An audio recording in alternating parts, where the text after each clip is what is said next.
길 위에서 비우고 남해에서 채우다. 살인 탐방팀 제14기 마지막 여정. 인생의 계절로 치자면 우리는 완연한 가을을 지나 스스로 빛을 내는 겨울의 초입에 서 있는지도 모른다. 그러나 마음만은 여전히 봄이다. 새로운 길을 만나면 설레고 오랜 벗을 만나면 웃음이 먼저 피어나는 봄. 2026년 6월 17일 아침, 창원을 출발하는 하늘은 눈부시게 맑았다.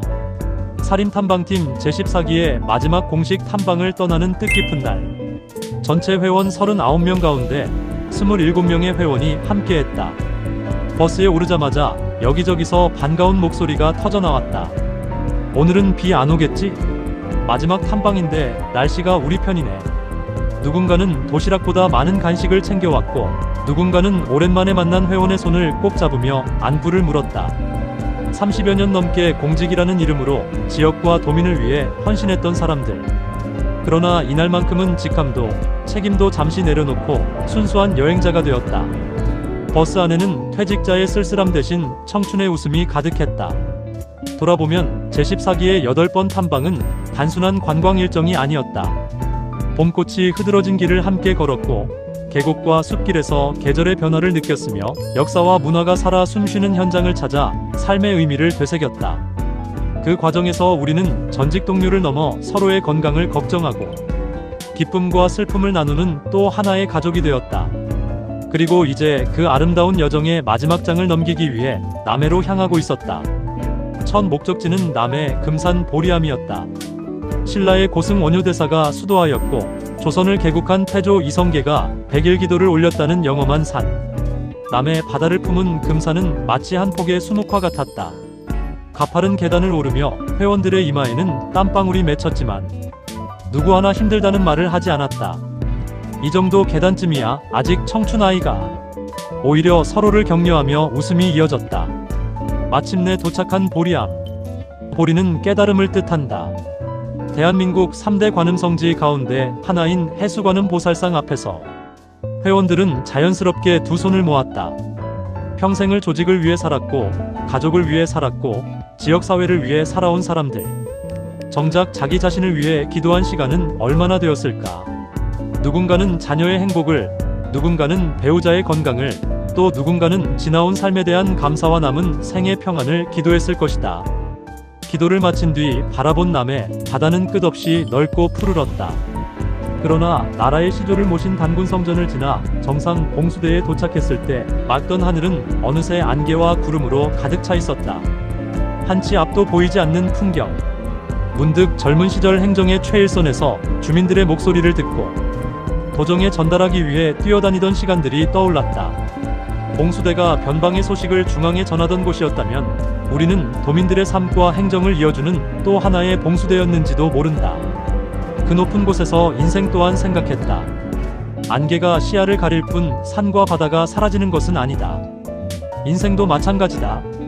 때로는 길이 보이지 않고 방향을 잃은 듯 하지만 지나온 삶과 앞으로 걸어갈 길은 결코 사라지지 않는다. 금산의 안개는 우리에게 보이지 않는 것을 믿는 지혜를 가르쳐주고 있었다. 정오가 되어 남해의 맛집 사랑채에 자리를 잡았다. 싱싱한 멸치조림과 멸치회 무침이 상에 오르자 여기저기서 감탄이 터져나왔다.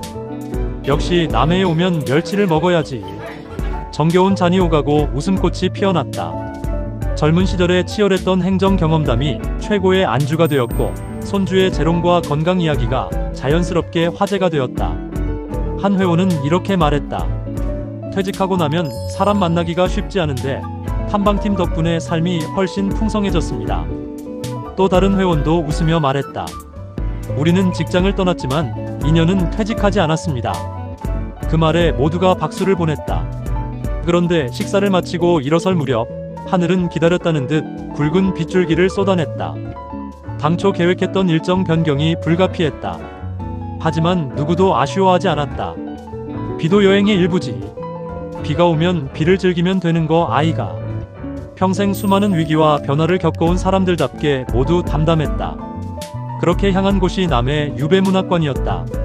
조선시대 유배는 권력의 중심에서 가장 먼 곳으로 밀려나는 일이었다. 그러나 아이러니하게도 그 외로운 땅에서 수많은 위대한 작품이 탄생했다. 석호 김만중이 부은 몽을 남겼듯 절망은 때로 깊은 성찰의 스승이 되었다. 회원들은 곤장과 줄이 체험을 하며 소년처럼 웃었다. 공직 생활할 때 마음고생에 비하면 아무것도 아니네. 폭소가 터졌다. 그러나 웃음 뒤에는 깊은 울림이 남았다. 우리 역시 공직이라는 중심에서 물러난 또 다른 자발적 유배객들인지도 모른다. 하지만 그것은 좌절의 유배가 아니다. 책임을 내려놓고 진정한 나를 만나는 자유의 유배이며 성찰의 유배이다. 그래서 은퇴는 끝이 아니라 또 하나의 출발이다. 구름 속의 꽃과 허공을 걷는 용기. 오후 3시 서미정원에 도착했을 때 비는 잦아들고 있었다. 빗방울을 머금은 수국과 알리움, 이름 모를 들꽃들이 더욱 선명한 색으로 빛났다. 문득 함께 걷는 회원들의 모습이 꽃들과 겹쳐 보였다. 누군가는 민원 현장에서, 누군가는 정책부서에서, 누군가는 묵묵히 지원 업무를 담당하며 경상남도라는 큰 정원을 가꾸어 왔다. 꽃은 서로를 비교하지 않는다. 그저 자신의 자리에서 피어날 뿐이다. 우리의 인생도 그러하지 않을까? 타인과의 비교를 멈추고 자신의 삶을 받아들이는 순간 비로소 평화가 찾아온다. 이어 찾은 설리 스카이워크. 투명한 유리 바닥 아래로 거친 파도가 넘실거렸다. 몇몇 회원들은 처음엔 머뭇거렸다. 아이고, 다리가 후들거리네. 그러나 결국 서로의 손을 잡고 한 걸음씩 앞으로 나아갔다. 생각해보면 공직 생활도 늘 안전한 길만 걸어온 것은 아니었다. 수많은 정책 결정과 위기 속에서 우리는 늘 허공 위를 걷는 심정으로 결단을 내려야 했다. 그런 세월을 견뎌온 연륜 덕분일까? 회원들은 끝내 스카이워크 끝까지 당당히 걸어갔다. 구름과 바람 속에 선 그들의 뒷모습은 여전히 든든했고 아름다웠다. 오후 5시 30분 진주 혁신도시 거북선 식당에 모인 회원들은 하루의 여정을 마무리했다. 따뜻한 소고기와 정겨운 술잔이 오가며 오늘 하루의 맑음과 안개, 그리고 비가 이야기꽃으로 피어났다. 이어 제15기 임원진 선출이 진행되었다. 차기 회장에는 노균석 부회장, 부회장에는 정창근 회원, 총무에는 장혜원 회원이 선출되었으며 재무는 김대영 회원이 유임되었다. 회원들의 뜨거운 박수 속에는 축하만이 아니라 깊은 신뢰와 기대가 담겨 있었다. 제14기의 문은 아름답게 닫히고 제15기의 문이 새롭게 열리는 순간이었다. 인생은 결국 이어달리기다.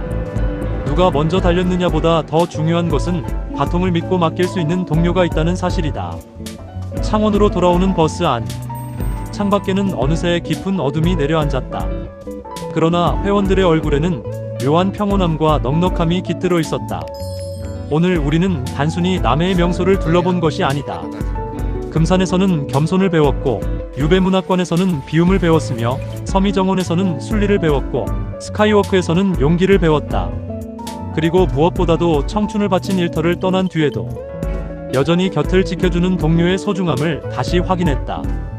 돌아보면 제14기의 8번 탐방은 모두 하나의 긴 인생 여행이었다. 그 길 위에서 우리는 전직 동료를 넘어 서로의 남은 생을 진심으로 응원하는 가족이 되었다. 남해에서 우리가 채운 것은 사진 몇 장이 아니었다. 함께 걷는 사람의 온기였고, 나이 들어간다는 것의 아름다움이었으며, 아직 끝나지 않은 내일에 대한 희망이었다. 제14기 활동이 눈부시게 마무리될 수 있도록 함께 웃고 함께 걸어준 39명의 모든 회원님께 깊은 감사와 경의를 표한다. 아울러 새롭게 돛을 올리는 제15기 임원진의 항해 건강과 우정, 그리고 깨달음의 축복이 가득하기를 기원한다. 길은 목적지에서 끝나는 것이 아니라 새로운 동행이 시작되는 곳에서 다시 열린다. 남해의 바다와 금산의 안개는 멀어졌지만 이날 함께 나눈 웃음과 우정은 오래도록 우리 가슴속에 남아있을 것이다. 탐방은 끝났지만 우리의 우정은 계속된다. 그리고 그 길 위에서 우리는 여전히 청춘이다.